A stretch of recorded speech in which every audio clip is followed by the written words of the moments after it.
दोस्तों, रशिया की capital Moscow में एक कॉन्सर्ट हॉल में एकदम से बॉम्ब ब्लास्ट होते हैं। ऑटोमेटिक वेपन से फायरिंग होती है और उसके चलते 100 से ज़्यादा लोग इंजर हो गए और 60 से ज़्यादा लोगों की डेथ हो गई। यह अपने आप में एक बहुत बड़ा टेरर अटैक कंसिडर किया जा रहा है। जब से यूक्रेन रशिया कॉन्फ्लिक्ट स्टार्ट हुआ उसके बाद में इतना बड़ा टेरर अटैक या अटैक रशिया में नहीं देखा गया। अब यहां पर बहुत सारे सवाल उठ रहे हैं कि रशिया की जो इंटेलिजेंस एजेंसी है वो क्या कर रही थी, जिसका नाम है Russian intelligence agency FIS। Okay, foreign intelligence service FIS। Okay, तो बोला उसकी इंटेलिजेंस क्या फेल हो गई। दूसरा, मॉस्को को यूएसए की तरफ से पहले ही वार्निंग आ गई थी कि आपके यहां पर कोई भी अगर लार्ज गैदरिंग होती है तो वहां पर अटैक हो सकता है, क्योंकि यूएसए की तरफ से एक एडवाइजरी इशू की गई थी कि जो लोग भी रशिया में रहते हैं और अमेरिकन ओरिजिन के हैं वो रशिया में लार्ज गैदरिंग्स को अवॉइड करें, क्योंकि ISIS जो है उसकी एक ब्रांच है that is operating from Afghanistan, ISKP। बोलो वो प्लान कर रही है कि रशिया में कहीं पर भी मौका मिला तो वो अटैक कर देंगे। यहां पर एक बड़ी डिस्कस्टिंग बात क्या निकल के आई है कि ISKP के द्वारा ये जो अटैक किया गया, अटैक करने के बाद इन्होंने अपने टेलीग्राम चैनल के ऊपर क्लेम भी कर दिया। इनकी अपनी खुद की एक न्यूज एजेंसी है जिसका नाम है अमैक, ठीक है, उसके द्वारा ये क्लेम कर दिया गया कि भाई अटैक हमने किया है। बट पॉइंट यहां पर क्या आता है कि जहां जहां पर भी क्रिश्चियन गैदरिंग हमें मिलेगी हम अटैक करने से बिल्कुल भी नहीं पीछे हटेंगे। तो ये अपने आप में एक बहुत बड़ा सवाल उठाता है, यहां पर रशिया ही टारगेट क्यों है ये जानना हमारे लिए बहुत ज्यादा जरूरी हो जाता है, क्योंकि ये कोई पहली बार नहीं है। रिसेंट टाइम की देखिए तो 2015 में भी एक प्लेन में ISIS की तरफ से एक बॉम्ब इम्प्लांट किया गया था और उस बॉम्ब के चलते रशियन प्लेन क्रैश हो गया था, 250 के लगभग लोगों की डेथ हो गई थी। तो ये चीज कहीं ना कहीं बहुत ज्यादा कंसर्निंग है और हमें समझना भी जरूरी है कि क्यों ये इतना एक एक ट्रैक रिकॉर्ड बनता चला जा रहा है रशिया पे टेररिस्ट अटैक्स का। देखो, हमने तो भुगता था 2008 में और उसके पहले भी हमने बहुत सारे टेररिस्ट अटैक भुगते, बट रशिया अभी क्यों हिट लिस्ट में है ये जानना हमारे लिए बहुत जरूरी है। होता क्या है कि रशिया में ये जो कॉर्क्यूस सिटी हॉल है ना, यहां पर एक सीधी बात है, कॉन्सर्ट है, लोग टाइम पास के लिए जाते हैं, घूमने फिरने निकले, म्यूजिक कॉन्सर्ट को ज्वाइन करना था। तो ऐसे में वहां पर एकदम से अभी जैसे हमारा सुबह हो रहा था तो वहां पे हल्की से अंधेरा था, तो उस टाइम पर आप देखते हो कि वहां पर कुछ लोग एकदम से ऑटोमेटिक गन लेकर के आ जाते हैं, फायर करनी शुरू कर देते हैं, ग्रेनेड फेंकने शुरू कर दिए, तो एक अफरा तफरी का माहौल बन गया। इस हॉल की कैपेसिटी बताई जाती है कि 6000 से ज्यादा लोग एक बार में इकट्ठा हो सकते हैं। तो ये चीज अपने आप में शो करती है कि एक्चुअल में कितना गजब से प्लान किया हुआ ये पूरा प्रोसेस था, जिसके चलते मॉस्को रशिया की हार्ट में ये एक अटैक किया गया। रशिया की न्यूज एजेंसी है वहां की, ठीक है, आ रही है नोवोस्ती, इसके द्वारा ये बोला गया है कि हम ये कोशिश कर रहे हैं कि कहीं यहां पर ये मतलब ये कि हमें अपनी तरफ से ये क्लैरिटी नहीं है कि हाँ भाई किसने अटैक करवाया है। बट यहां पर एक डाउट यूक्रेन पर भी उठाता हुआ दिखाई दे रहा है रशिया कि यूक्रेन का इन्वॉल्वमेंट अगर हुआ तो ठीक नहीं है, जबकि यूक्रेन की तरफ से क्लियर कट स्टेटमेंट आ चुके हैं कि जी हम टेररिज्म को किसी भी हाल में सपोर्ट नहीं करते हैं। बट यहां पर बड़ी कंसर्निंग बात जो मैं आपको ऑलरेडी बता चुका हूं कि जो ISKP के लीडर, यहां पर देखो नाम है बंदे का, आयमन जवाल अल तमीमी, इस बंदे ने कहा है कि जहां कहीं भी हमें मौका मिलेगा हम अटैक करेंगे, क्रिश्चियंस को तो बोला स्पेसिफिकली। अब ये चीज समझना हमारे लिए बहुत ज्यादा जरूरी होती है कि रशिया हिट लिस्ट में क्यों है। देखो, इसके पीछे हिस्ट्री जाती है थोड़ी सी। एक तो रशिया की USSR के डिसइंटीग्रेशन से लेकर के, USSR का जब डिसइंटीग्रेशन हुआ था तो आपको पता है 15 कंट्रीज निकले जिनमें सबसे बड़ा रशिया था और सबसे पावरफुल भी रशिया निकल के आया। अब रशिया में ही एक एरिया है चेचन्या, यहां पर आप देख सकते हो कैस्पियन सी और ब्लैक सी के एरिया में, यहां पर मुस्लिम डोमिनेटेड एरिया है ये। इन लोगों ने भी डिमांड की थी 2000s में कि भाई हमें भी अलग से कंट्री बना दो। अब 2000s के टाइम पे आपको पता है व्लादिमीर पुतिन वहां के प्रेसिडेंट बन चुके थे, तो ऐसे में उन्होंने चेचन्या में एक तरीके से सप्रेस कर दी वॉइस को।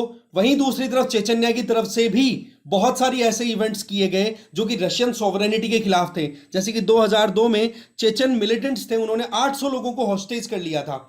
फिर मॉस्को ने ऑपरेशन भी कंडक्ट किया था। वैसे अलग बात है कि पुतिन की तरफ से ड्रास्टिक एक्शन लिया गया था इस पूरे सिनेरियो में। सिमिलरली सितंबर 2004 में 30 चेचन मिलिटेंट्स ने स्कूल को सीज कर लिया था, ठीक है, बेस्लेन, जो कि सदर्न रशियन रीजन में लोकेटेड अगेन इसी एरिया में। तो कुल मिलाकर के देखा जाए तो एक तो यहां पर मुस्लिम्स का इशू इन्वॉल्व होता है, दूसरी अगर बात करें तो एक समय वो था जब आईएसआईएस अपनी टेरिटरी को बहुत दूर तक एक्सपेंड कर चुका था, पर आईएसआईएस को कैप्चर करने के लिए, आईएसआईएस मतलब Islamic state of Iraq and Syria, जिन्होंने इस्लाम के नाम पर अपना खुद का एक परचम लहराने का एक सिस्टम है वो स्टार्ट किया था, राइट। तो आप देखोगे कि ये एरिया इनका इतना बड़ा एक्सपेंड हो चुका था, जो देख सकते हो आप कि कहां कहां तक इनके नेटवर्क अभी भी चलते हैं। अब इस नेटवर्क को कंट्रोल करने के लिए रशिया की फोर्सेस ने बहुत इंपॉर्टेंट रोल प्ले किया था, जिसमें सीरिया की तरफ से, सीरिया की जो रिजीम है, असद रिजीम, ओके, असद वहां का प्रेसिडेंट है, तो असद को सपोर्ट करने के लिए रशिया की तरफ से फोर्सेस आती हैं और उन्होंने आईएसआईएस को कंटेन करने के लिए अपने ऑपरेशंस कंडक्ट किए, और इसके चलते फिर बाद में नाराजगी आ जाती है आईएसआईएस के दिमाग में। आप देखो कि सीरिया में यहां पर आप देख सकते हो लताकिया करके एक प्रोविंस है, वहां पर रशियन फोर्सेस ने अपना बेस भी बना रखा था, जिसके चलते असद रिजीम को सपोर्ट मिला और इस आईएसआईएस के खात्मे में रशिया ने एक इंपॉर्टेंट रोल प्ले किया। और इसके चलते एक जो पॉइंट है ये ओवरराइड हो गया कि रशिया जो है वो मोर और लेस हिट लिस्ट में आ गया आईएसआईएस के। अब आईएसआईएस इस रीजन में तो खत्म हो गया, बट देखा जाए तो इसका नेटवर्क इंडिया में भी, अभी रिसेंटली आपको पता है कि किस तरीके से बांग्लादेश बॉर्डर से इनफिल्टर करके पकड़े गए हैं लोग, ठीक है। इसके अलावा अफगानिस्तान में खोरासन प्रोविंस जो है ना, वहां पर आईएसआईएस की एक ब्रांच ऑपरेट करती है जिसको आईएसकेपी बोलते हैं, और उसी आईएसकेपी ने इस टेररिस्ट अटैक का एक तरीके से क्लेम किया है कि हाँ जी हमने कराया ये। इसके अलावा आप देख सकते हो इन एशिया, अफ्रीका, यूरोप, तीनों कॉन्टिनेंट्स में इसका स्प्रेड जबरदस्त है। पर यहां पर एक इंटरेस्टिंग चीज क्या निकल के आती है कि यूएसए की तरफ से ये बात पहले ही कर दी गई थी कि भाई आप ये जो कर रहे हो ना मास गैदरिंग और ये, इनको अवॉइड करो या फिर अपनी तरफ से एफर्ट्स पूरे लगाओ, जिसके चलते ये जो टेररिस्ट अटैक होने का डर है वो कहीं ना कहीं आपको नुकसान पहुंचा सकता है। बट अगेन वही बात है, यूएसए के लिए इन बातों को लेकर के सीरियसनेस इतनी दिखाई नहीं, यूएसए ने अपनी इंटेलिजेंस शेयर की थी जबकि, बट अगेन वही बात है कि दुश्मन की बात नहीं मानी तो गड़बड़ हो गया। इसके पीछे, इसके अलावा आईएसआईएस का बैकग्राउंड और देख लें। आप देखो अक्टूबर 2015 को ये बॉम्ब वाला केस मैं बता चुका हूं, ठीक है। इजिप्ट वाला और सीरिया वाला एरिया मेडिटेरेनियन सी के आसपास में लोकेटेड है और वहीं से ये ऑपरेट कर रहे थे। और यहां से आप देखोगे, यहां से अभी मैं फिर से एक बार बता देता हूं, आप यहां पर आइए, यहां से इस वाले एरिया से रशियन ट्रूप्स जो थे वो जा रहे थे अपने घर, और इसलिए उसको ही टारगेट कर दिया और उसमें बॉम्ब इम्प्लांट करवा दिया था। जो मैंने अभी बताया आपको कि 250 के लगभग जो इंडिविजुअल्स थे, रशियन इंडिविजुअल, उनकी डेथ हो गई थी, ठीक है। इसके अलावा अभी रिसेंटली क्या होता है कि 7 मार्च को, इसी महीने में 7 मार्च को रशियन सिक्योरिटी ट्रूप्स ने क्या किया, आईएसआईएस के कुछ इंडिविजुअल्स को असैसिनेट, मतलब किल कर दिया, मार दिया, असैसिनेशन तो क्या बोलेंगे, ठीक है। तो इस वजह से आईएसआईएस वैसे ही एग्रेसिव है।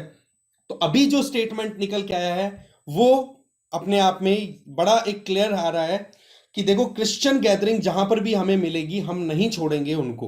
तो ये जो चीज है ये अपने आप में वाकई में बहुत ज्यादा कंसर्निंग है, और ये हमारे लिए तो देखो बहुत ही ज्यादा अपने आप में आई ओपनर का काम कर रहा है।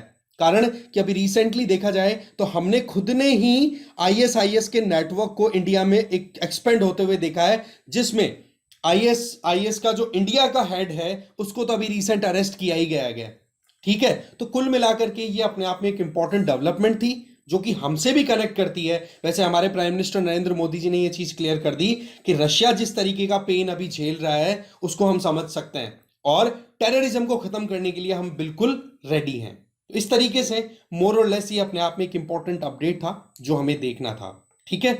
अब देखो जैसे ही एज यूजुअल हम हमारा डिस्कशन करते हैं उसके बाद में आपके लिए क्वेश्चन आता है। क्वेश्चन है, consider the following statements about financial action task force.